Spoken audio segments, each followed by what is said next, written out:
Hi అండి, అందరికీ నమస్కారం. ఈ వీడియోలో మనం అనంతపురం మార్కెట్లో ఈ రోజు ఇప్పటివరకు జరిగినటువంటి వేలంపాట ప్రకారం టమోటా రేట్లు ఏ విధంగా పడింది, అదే విధంగా ఈ రోజు ఢిల్లీ మార్కెట్లో టమోటా రేట్లు ఏ విధంగా పడింది, మరియు నిన్న సాయంకాలం ఉలకల్చర్ మార్కెట్లో టాప్ ధర ఎంత పడింది అనే సమాచారం గురించి ఈ వీడియోలో మనం మాట్లాడుకుందాం. ముందుగా అనంతపురం మార్కెట్లో ఈ రోజు దాదాపుగా 1 లక్ష వరకు స్టాక్ అనేది వచ్చిందండి. వచ్చినటువంటి స్టాకుల్లో క్వాలిటీలు చాలా వరకు తక్కువగా ఉంది. ఇక రేట్ల విషయానికి వస్తే కనుక 15 కేజీల బాక్సు నాటికాయలు 100 రూపాయల నుండి ప్రారంభమై క్వాలిటీని బట్టి 300, 350, 360 రూపాయల వరకు టాప్ రేట్లు అనేది పడిందండి. ఇప్పటి వరకు జరిగినటువంటి యాక్షన్ ప్రకారం అనంతపురం మార్కెట్ లో టాప్ రేటు 360 రూపాయలు. ఈ క్వాలిటీ కాయలకు అంతాను 300కు పైన మార్కెట్ నడుస్తా ఉందండి. క్వాలిటీ లేనటువంటి కాయలు 260, 270, 280 రూపాయలు. క్వాలిటీ ఉండే కాయలంతా 350, 360 రూపాయల వరకు మార్కెట్ అనేది నడుస్తా ఉందండి. టాప్ రేటు 360 రూపాయలు ఇప్పటి వరకు జరిగినటువంటి యాక్షన్ ప్రకారం అనంతపురం మార్కెట్ లో. ఇక ఈ రోజు ఢిల్లీ గురించి మాట్లాడుకుంటే గనక నాటికాయలు 25 కేజీల బాక్స్ 300 రూపాయల నుండి 600, 700, 750, 760 రూపాయల వరకు టాప్ రేట్లు అనేది నాటికాయలకు పడిందండి. క్వాలిటీ బాగుంటే గనక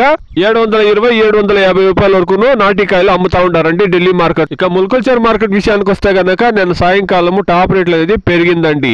655 బాక్స్లు 520 రూపాయల వరకు టాప్ రేట్లు పడిందండి. సూపర్ టాప్ వచ్చేసి 540 రూపాయలు ముల్కల్చర్ మార్కెట్ లో నిన్న ధర అనేది పెరిగిందండి. Today as of now Anantapur market 15 kilo boxes desi tomatoes 100 rupees to 350, 360 rupees top and top. Average market 310, 320 rupees average market. ఇదండి ఈ రోజు అనంతపురం మార్కెట్ మరియు ఢిల్లీ మార్కెట్ లో టమాటా రేట్లు. ఇంకా చాలా మండీలు యాక్షన్ ఉంది కాబట్టి ఈ 350, 360 అనేది క్వాలిటీలు వస్తే 400 పే ఛాన్సెస్ కూడా ఉంటుందండి. వెయిట్ చేసి చూస్తాం. Please subscribe my channel, please like the video, please share my video to others. Thank you very much.